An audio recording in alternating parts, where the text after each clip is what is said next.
ये अद्दौलतुल मक्किया बिल माद्दतिल गैबिया मैं समझता हूँ आला हजरत की करामतों में से करामत है। पढ़े लिखे लोग समझेंगे, जाहिल तो भौंकते रहेंगे, उनको क्या फर्क पड़ता है। किताब का नाम भी पढ़ना नहीं आता तो किताब वाले को क्या समझेंगे। हाँ, किताब जो पढ़ेगा वो जरूर समझेगा कि इतनी सारी बातें लिखने वाला वो भी बगैर सामने किताब के मौजूद हुए आखिर इतने सारे रेफरेंस कहाँ से देगा। मैं अगर आप अभी मुझसे कहेंगे फलां फलां चीज़ों का हवाला दो, मुझे किताब उठानी पड़ेगी, मैं बोलूँगा देख करके सफ़ा नंबर आपको बताऊँगा, लेकिन वो इमाम अहले सुन्नत ऐसे हैं कि आंखें बंद करके किताबों के हवाले तक बता दिया करते थे, रेफरेंस उसी वक्त लिखा भी दिया करते, और मिलाने वाले जब जा करके मिला के देखते एक सतर का भी फ़र्क नहीं आता था, एक सफ़े का भी फ़र्क नहीं आता था। इमाम अहले सुन्नत फाजिल बरेलवी रहमतुल्लाह ताला अलैह जो सबसे ज़्यादा उनकी किताबें हैं वो रद्द पर हैं, उसकी वजह भी है क्योंकि वो मुजद्दिद उस ज़माने के थे।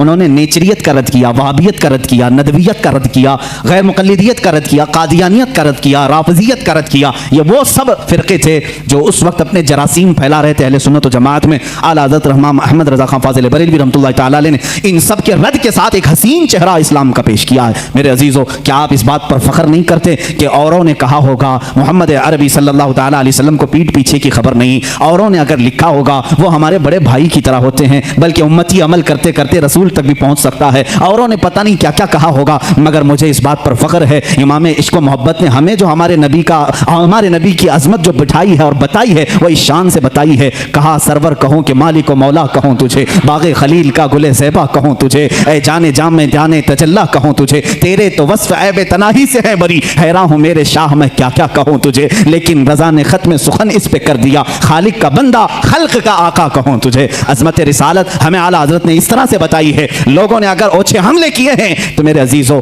इल्म गैब की बात कहते हो, आला हज़रत ने तो सुन्नियों का अक़ीदा मजबूत किया। वो कहते हैं पीठ पीछे का इल्म नहीं, सुन्नियों तुम दबंग ऐलान यूं कहो, मेरे आका के इल्म की बात तो ये है और कोई गैब क्या तुमसे निहा हो भला, जब न खुदा ही छुपा तुम पे करोड़ों दुरूद, सरे अर्श पर तेरी नज़र, दिल फर्श पर तेरी नजर, सरे अर्श पर है तेरी गुजर, मलकूत मुल्क में नहीं कोई शय वो जो तुझ पे आया नहीं। या रसूल अल्लाह, कौन सी ऐसी चीज है जो आपसे छुपी हुई है। दिल फर्श पर है तेरी नजर, सरे अर्श पर है तेरी गुजर, मलकूत मुल्क में नहीं कोई शय वो जो तुझ पे आया नहीं। आला हज़रत रहमतुल्लाह ताला अलैह ने जो हमें तालीमात दी हैं, अब यहाँ से एक और सवाल का जवाब देता हूँ। ये बरेलवियों का अक़ीदा है, बरेलवियों का अक़ीदा है, बरेलवियों का अक़ीदा है। बरेलवी पैदा हुए 1921 के बाद, ये जहन में डाली जाती है बात। तुम सब नए हो मेरे अजीज़ों, बरेली शहर को निस्बत हो गई आला हजरत से और हम वहां से कहलाए जाने लगे, वरना आला हजरत ने दीन और ईमान जो हमारे सामने पहुंचाया है वही दीन और ईमान है जो सिद्दीक़ अकबर का था। रसूल करीम सल्लल्लाहु तआला अलैहि वसल्लम के लिए जान देते थे।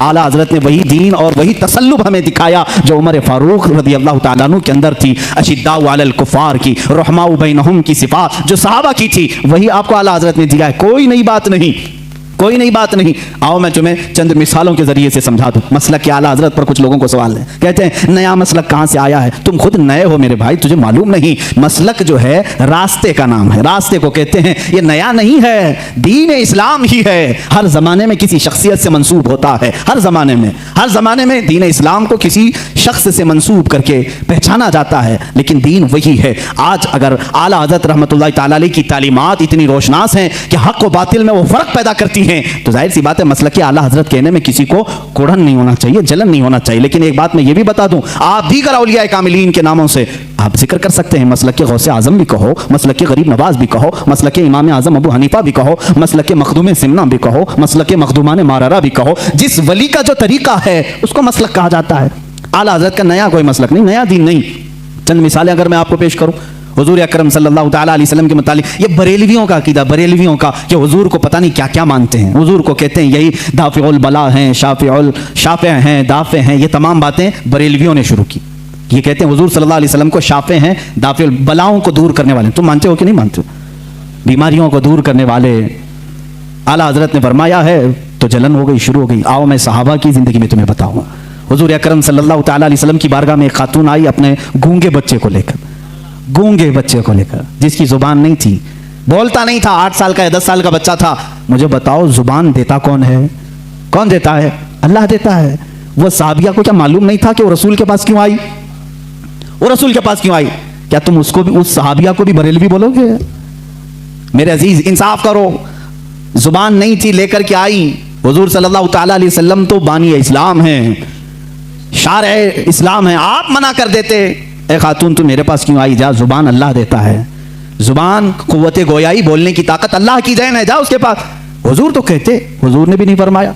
खातून आई बच्चे को लेकर, रसूल करीम सल्लल्लाहु ताला अलैहि वसल्लम ने पूछा क्या बात है? कहा गूंगा है, बोलता नहीं, आप ऐसा कुछ फरमा दें, ऐसा कुछ इलाज दे दें कि ये बोलने लग जाए। हुजूर अकरम सल्लल्लाहु ताला अलैहि वसल्लम ने नहीं फरमाया क्या मैं डॉक्टर हूँ, मैं तबीब हूँ, मैं कोई खुदा हूँ, माज़अल्लाह। हुजूर ने कुछ नहीं फरमाया, बल्कि सामने उस बच्चे को किया, कहा उस बच्चे को सामने लाओ, गूंगा बच्चा है, पैदाइशी जुबान नहीं। हुजूर अकरम सल्लल्लाहु अलैहि वसल्लम ने उससे सवाल किया मन अना, ए बच्चे बोल मैं कौन हूँ? बच्चा बोल पड़ा अशहदु अन्नका मुहम्मदन रसूलुल्लाह, मैं गवाही देता हूँ कि मोहम्मद सल्लल्लाहु अलैहि वसल्लम आप अल्लाह के रसूल हैं। और वो बच्चा फिर सरसर बोलना शुरू किया। वो सहाबिया खुश होकर अपने घर ले गई। मुझे बताओ कौन देता है देने को मुंह चाहिए? यही तो बरेली के इमाम ने कहा, कौन देता है देने को मुंह चाहिए? देने वाला है सच्चा, देने वाला है सच्चा हमारा नबी। आला हजरत ने अगर ये फरमाया है तो ये नया अकीदा नहीं मेरे अजीज़। सहाबा भी यही कहते थे, हमारे बच्चों की लकनत हो तो हुजूर के पास ले जाते थे। इतना ही नहीं, एक सहाबी के पेट में तकलीफ हुई, दर्द हुआ, हुजूर के पास आए। अल्लाह के नबी सल्लल्लाहु ताला अलैहि वसल्लम ने कहा उसको शहद चटाओ। शहद चटाया, उनको जुलाब शुरू हो गए, दस्त लग गए, लूज मोशन। दूसरे दिन वो फिर आए, हुजूर से कहा, कभी सहाबी ने नहीं कहा गलत दवा दे दी, रिएक्शन हो गया, नहीं, वो सहाबी दोबारा आए। हुजूर ने फरमाया अस्की असला, जाओ फिर शहद चटाओ उसको। दूसरे दिन फिर शहद चटाए। अब की बार तो ऐसा हो गया कि पूरा बिस्तर खराब, तकलीफ इतनी हो गई कि जुलाब पर जुलाब। लेकिन वो सहाबी की हिम्मत देखें, यही अकीदा तो इमाम अहले सुन्नत का था, यही अकीदा इमाम अहले सुन्नत का था। वो सहाबी तीसरे दिन आए, कहा या रसूल अल्लाह सल्लल्लाहु अलैहि वसल्लम 2 दिन से आप शहद चटाने के लिए कह रहे हैं, जब शहद चटाते हैं तो ज्यादा हो जाती बीमारी, दस्त तो जुलाब ज्यादा हो जाते हैं, क्या करूं? अल्लाह के नबी सल्लल्लाहु अलैहि वसल्लम फरमाते हैं जा आज के दिन फिर शहद चटा, इसलिए कि तेरे भाई का पेट झूठ बोल रहा है, अल्लाह का नबी सच बोल रहा है। तीसरे दिन वो फिर गए, शहद चटाया, उसके बाद सारा दस्त बंद, जुलाब बंद और पेट का मर्ज भी हमेशा के लिए खत्म हो गया। आला हज़रत रहमतुल्लाह तआला अलैह ने अपने सलाम में लिखा, मशहूर ज़माना सलाम, शाफी और नाफी हो तुम, वाफी और काफ़ी हो तुम, दर्द को कर दो दवा तुम पे करोड़ों दुरूद, दर्द को कर दो दवा तुम पे करोड़ों दुरूद। क्या नया मसलक है? सहाबा का ही तो मसलक है, सहाबा ही का तो मसलक है।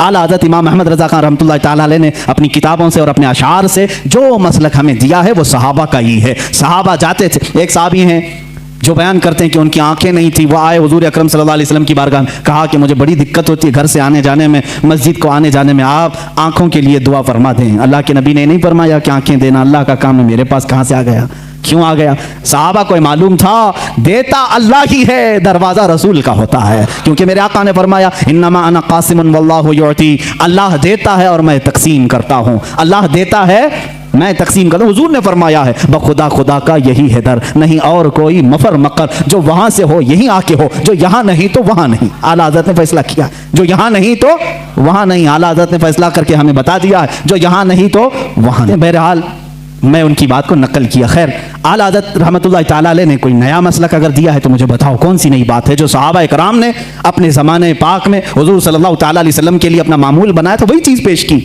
हज़रत उस्मान बिन हुनैफ से ये हदीस है मरवी, आँख के लिए शिकायत लेकर साहबी आए, हुजूर ने मना नहीं किया, कहा जाओ मस्जिद में 2 रकात नमाज अदा करो और मेरे वसीले से दुआ करो, मेरे वसीले से दुआ करो। उन्होंने दुआ की, वो नमाज से बाहर आने को थे कि उनकी आंखें रोशन हो चुकी थी, आंखें मिली, जुबान मिली, पेट का दर्द गायब। अब्दुल्लाह इब्न उमर रज़ियल्लाहु तआला अन्हु सहाबी रसूल है, बुखारी शरीफ की रिवायत है, ये बुखारी शरीफ की रिवायत है। कहते हैं कि एक सहाबी के पैर में सूजन आ गई, पैर मोटा हो गया, फुंसी हुई थी या कुछ सूजन आ गई, दर्द बहुत ज्यादा था। उन्होंने दूसरे सहाबी से कहा कि बहुत दर्द हो रहा है, उन्होंने कहा कि इलाज में बताऊं? कहा हाँ बता दीजिए। कहा जिसको तुम सबसे ज्यादा चाहते हो एक बार उसका नाम पुकारो। सहाबा कैसे इलाज करते थे, सबसे ज्यादा जिसको चाहते हो उसका नाम पुकारो। उस सहाबी ने झट से कहा या मोहम्मदा वा मोहम्मदा, बुखारी शरीफ में ये हदीस मौजूद है। जैसे ही उन्होंने फरमाया और पैर झटका, वो सहाबी कहते हैं मेरे पैर से सूजन गायब हो चुकी थी, मेरे पैर में दर्द नहीं था। नाम मोहम्मद में इतनी तासीर है तो मेरे आका के लुआबे पाक में क्या तासीर होगी? हुजूर जिस पर हाथ रखें उसका क्या असर होगी, उसकी क्या तासीर होगी? अज़ीज़ान गिराम वक़ार, रसूल करीम सल्लल्लाहु तआला अलैहि वसल्लम के मुतालिक जो कुछ भी अज़मत और आपके मकाम और मर्तबे की ताज़ीम और तकरीम के सिलसिले में आला हज़रत इमाम अहमद रज़ा खान रहमतुल्लाह तआला अलैह ने अपनी किताबों में लिखा, उसमें से कोई नई बात नहीं, बल्कि सारी वही बातें हैं जो सहाबा हुजूर के लिए किया करते थे, मेरे आका सल्लल्लाहु अलैहि वसल्लम से जो हद दर्जे ताज़ीम और तकरीम करते थे। आला हज़रत रहमतुल्लाह तआला अलैह ने रसूल करीम सल्लल्लाहु तआला अलैहि वसल्लम के इश्क और मोहब्बत में इस कमाल को पहुंचे हुए थे कि जब कभी आपके सामने कोई किसी और का तस्करा करता तो आप उसे रोक देते और कहते मियाँ इतनी देर मेरे नबी की बात तो करो, हुजूर की शान में कुछ बातें करो। लोग आते तो सबको हदीस रसूल पहले सुना। किसी साहब ने आकर के आपको गुलाब का तोहफा पेश किया, कहा कि लीजिए बड़ा अच्छा गुलाब था, आपके लिए तोहफे में ले आया। आला हज़रत ने गुलाब लिया। दुनियावी चीज़ों पर जो दिल दे बैठता है वह आशिक़ रसूल नहीं होता, बल्कि आशिक़ रसूल वो होता है जो दुनिया की हर खूबसूरती में अपने महबूब का जलवा देखता। गुलाब लिया और कहा ये तो गुलाब सुबह शाम का है, सुबह खिला शाम में मुरझा गया, और उसके बाद मैं उस गुलाब से मोहब्बत करता हूँ। सुनो, सरताब कदम है तने सुल्तान ज़मन फूल, लब फूल दहन फूल ज़क़न फूल बदन फूल, वल्लाह जो मिल जाए मेरे गुल का पसीना, मांगे न कभी इत्र न फिर चाहे दुल्हन फूल। क्या बात रज़ा उस चमनिस्तान करम की, ज़हरा है कली जिसमें हुसैन और हसन फूल। पूरे फूल पर नात लिख दी, किसी ने फूल खाली पेश किया था और बारगाह मुस्तफ़ा में फूल पर पूरी नात लिख दी। मियाँ मैं तो फूल उसको तस्लीम करता हूँ जो जब से खिला है कभी नहीं मुरझाता, बल्कि उसके साए में जो आ जाता है वो भी खिला का खिला रहता है। ये आला हज़रत इमाम अहले सुन्नत फाजिल बरेलवी रहमतुल्लाह तआला अलैह के इश्क़ रिसालत का मामला था। और उनके नातिया दीवान हदायक़ बख्शिश को आप कभी पढ़ करके देख लो। आज भी हालात ऐसे मेरे अजीज़ों, बहुत सारे अशार लोगों को समझ में नहीं आते लेकिन झूमने लगते हैं। वो इमामुल कलाम है और कलामुल इमाम है, उनके हर नात को ये मकाम हासिल है। सरकार दो आलम सल्लल्लाहु तआला अलैहि वसल्लम की बारगाह में जब डूब करके मदह सराई करते थे, मदह सराई करते। आपके नात के मुतालिक ही एक बात मैं पढ़ रहा था, आपके छोटे भाई मौलाना हसन रज़ा खान रहमतुल्लाह अलैह, वो भी बड़े आलिम दीन हैं, वो भी बड़े शायर थे। और दाग दहलवी, दिल्ली के बड़े शायर का नाम मैं कह रहा हूँ, मिर्ज़ा गालिब इकबाल के टक्कर के दाग दहलवी, वो उस्ताद थे अल्लामा हसन रज़ा बरेलवी के। अल्लामा हसन रज़ा बरेलवी जब कोई नाच लिखते, कोई अशार लिखते तो चेक कराने के लिए दाग दहलवी के पास भेजते थे, दाग दहलवी के पास भेजते। आप अपने साहबजादे हसनैन रज़ा खान साहब को, कौन, आला हज़रत के छोटे भाई हसन रज़ा खान साहब अपने बेटे हसनैन रज़ा साहब को अपने कुछ अशार लिख करके भेज रहे थे दिल्ली। वो आला हज़रत के पास आए, आला हज़रत ने कहा भतीजे कहाँ जा रहे हो? कहा दिल्ली जा रहा हूँ दाग दहलवी साहब के पास, अब्बा जान ने कुछ अशार लिखे हैं वो पेश करने जा रहा हूँ। आला हज़रत ने फरमाया ठीक है, जाते जाते हमारे भी कुछ अशार लेते जाइएगा और दाग साहब को हमारे भी अशार सुना दें। आला हज़रत उस वक्त नात कौन सी लिख रहे थे? उनकी महक ने दिल के गुंचे खिला दिए, जिस राह चल दिए हैं कूचे बसा दिए हैं, उनके निसार कोई कैसे ही रंज में हो, जब याद आ गए हैं सब गम भुला दिए हैं। अल्लाह क्या जहन्नम अब भी न सर्द होगा, रो रो के मुस्तफ़ा ने दरिया बहा दिए हैं, मेरे करीम से गर कतरा किसी ने मांगा, दरिया बहा दिए हैं दुर्बे बहा दिए हैं। ये पूरी नात लिख रहे थे और जल्दबाजी में थे, पूरी नात लिखा, अपना मक्ता जिसमें शायर का तखल्लुस होता है वो नहीं लिखा, पूरी नात लिख करके अपने भतीजे के साथ पेश किया। वो गए दिल्ली, दाग दहलवी साहब बड़े शायर थे, बड़े बड़े उनके शागिर्द थे। पहले उन्होंने हसनैन रज़ा साहब का इस्तकबाल किया, उनके वालिद की लिखे हुए अशार को चेक किया। बाद में उन्होंने कहा हमारे बड़े अब्बा हैं मौलाना अहमद रज़ा खान साहब, उनके भी कुछ नातिया अशार आपके सामने आए हैं। दाग दहलवी साहब ने मुताला किया, एक एक शेर को पढ़ा और उस नात के आखिर में कहा मौलाना अहमद रज़ा खान साहब ने इसमें अपना तखल्लुस आखिरी शेर नहीं लिखा, लिहाजा जाओ भतीजे मेरी तरफ से ये आखिरी शेर उनको पेश कर देना। मुल्के सुखन की शाही तुमको रज़ा मुसल्लम, जिस समत आ गए हैं सिक्के बिठा दिए हैं। इमाम शोरा, शायरों का इमाम था, उसने कहा जिस समत आ गए हैं सिक्के बिठा दिए हैं। तुम्हारा क्या कहना आला हज़रत फाजिल बरेलवी का? अपने ज़माने के शोरा भी तुम्हारा अदब करते हैं, साइंसदान भी तुम्हारा अदब करते हैं और अपने ज़माने के प्रोफेसर यूनिवर्सिटीज़ में पढ़ाने वाले तुम्हारा अदब करते हैं। मुहद्दिस सूरती, अब हदीस की बात आती है तो मैं आपको बता दूँ, मुहद्दिस सूरती रहमतुल्लाह अलैह जो मुहद्दिस आज़म हिंद कचोचा के शेखुल इस्लाम के जो वालिद गिरामी मुहद्दिस आज़म के उस्ताद में हैं मुहद्दिस सूरती, आला हज़रत के हम असर हैं, शागिर्द नहीं हम ज़माना हैं। मुहद्दिस सूरती साहब मौलाना फजल गंज मुरादाबादी रहमतुल्लाह अलैह के मुरीद थे, उनके मुरीद थे। आला हज़रत के पीर खाने से बैत भी नहीं थे, एक नहीं कि मतलब दोनों एक ही जगह से मुरीद हैं, पढ़े भी एक साथ नहीं थे, लेकिन मुहद्दिस सूरती इल्म हदीस के बड़े आलिम, आला हज़रत का बार बार तज़किरा, हर महफिल में तज़किरा।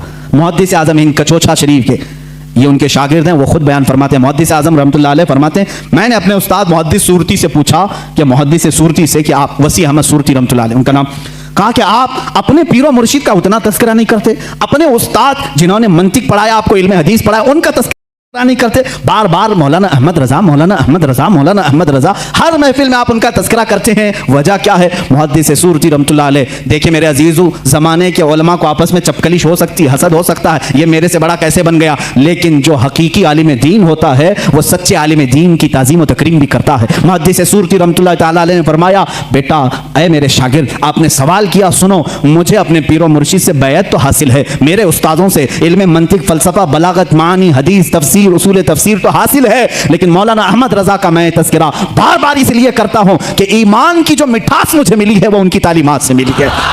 अज़मत रिसालत होती क्या है मैंने मौलाना अहमद रजा से सीखा है। यकीन किस बात का नाम है ये मैंने मौलाना अहमद रजा से सीखा है। आला हज़रत रज़ियल्लाहु ताला अन्हु का तवक्कुल भी उतना था, यकीन भी इस दर्जे का था, जो फरमा दिया हुजूर सल्लल्लाहु ताला अलैहि वसल्लम के वास्ते से उस पर अटल रहते थे और यकीन के साथ। मशहूर ज़माना आप अभी जो मैंने नात आपके सामने तिलावत की, उनकी महक ने दिल के गुंचे खिला दी, इस नात का एक शेर ये भी है, आला हज़रत रहमतुल्लाहि ताला अलैहि ने जो लिखा है, उसमें एक शेर है जो आपने लिखा था, इसकी तारीख मुझे पता नहीं, लेकिन आप सफ़र हज पर जब कश्ती में थे, जहाज़ का सफ़र था, समंदर का सफ़र, अचानक बीच समंदर में एक बार ऐसे तूफ़ानी हवाएं आईं कि कैप्टन ने ऐलान कर दिया कि जहाज़ डूबने वाला है, बचने की कोई उम्मीद नहीं, लोग अपने अपने कफन उठा लो, अपनी तैयारियां कर लो। शोर और गलगला मच गया था। आला हज़रत सुकून से बैठे अपनी किताबें पढ़ रहे थे, लिख रहे थे। आपकी वालिदा माजिदा आपके साथ, पूछा कि अहमद रजा ऐलान सुने? कहा सुना। कहा जहाज़ डूबने वाला है? कहा नहीं डूबने वाला है। लोग मरने वाले हैं? कहा नहीं, लोगों की बात तो नहीं, लेकिन मैं तो महफूज रहूंगा। कहा इतने यकीन के साथ? कहा हाँ अम्मा, जब मैं जहाज में बैठा था, हुजूर अकरम सल्लल्लाहु अलैहि वसल्लम की हदीस है, पानी के सफर पर जब कोई जाए तो ये दुआ पढ़ ले, बिस्मिल्लाहि मजरेहा व मुरसाहा इन्ना रब्बी लगफूरुर रहीम। जो ये दुआ पढ़ ले वो डूबने से और गर्क होने से महफूज हो जाएगा। मैंने वो दुआ तिलावत कर ली। अब मेरा ये यकीन कामिल है, हजार तूफान आए, तूफान झूठे हो सकते हैं, रसूलुल्लाह का कौल नहीं झूठा होगा, मैं महफूज रहूंगा। और आपने फरमाया था आने दो या डुबो दो, अब तो तुम्हारी जानिब कश्ती तुम्ही पे छोड़ी, लंगर उठा दिए। ये यकीन है, ये यकीन है।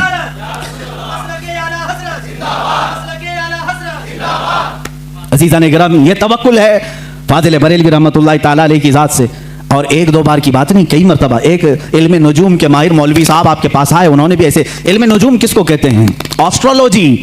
एस्ट्रोलॉजी मैंने थोड़ी सी पढ़ी है, लेकिन बहुत अजीब सी लगती है। जो लोग पढ़े होंगे या उसमें घिरे होंगे, उनसे भी मैं कहता हूँ तौबा कर लो, बाज आ जाओ। ये जो राशि देखते हैं सुबह सुबह उठ करके, स्टार क्या है आज हमारा, तुम्हें क्या मालूम स्टार क्या है?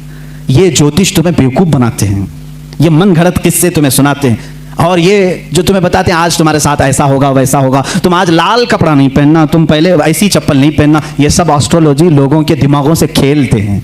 ये क्या है? ये इल्म क्या है? इसकी एक ही डेफिनेशन मुझे मालूम है, अटकल पच्छू का नाम है। तीर मारना है, लग गया तो ठीक है, नहीं तो क्या जाता है, इन्वेस्टमेंट कुछ भी नहीं, लगा देना है। ऐसे जो बाबा हैं बहुत सारे एस्ट्रोलॉजी। और हैरत होती है नहीं, आप भी कितनी बेवकूफ़ी करते हैं। सड़क छाप नजूमी के पास हाथ दिखा रहे हैं, लकीरें देखकर बता मेरा भविष्य कैसा होगा। ए नादान, पहले उसका तो देख, वो कहाँ बैठा है, जिसके पास तू दिखाने जा रहा है वो कहाँ बैठा है। हैरत की बात है, हाथ दिखाने जा रहे हैं उसके पास जो खुद फटीचर है, और वो भी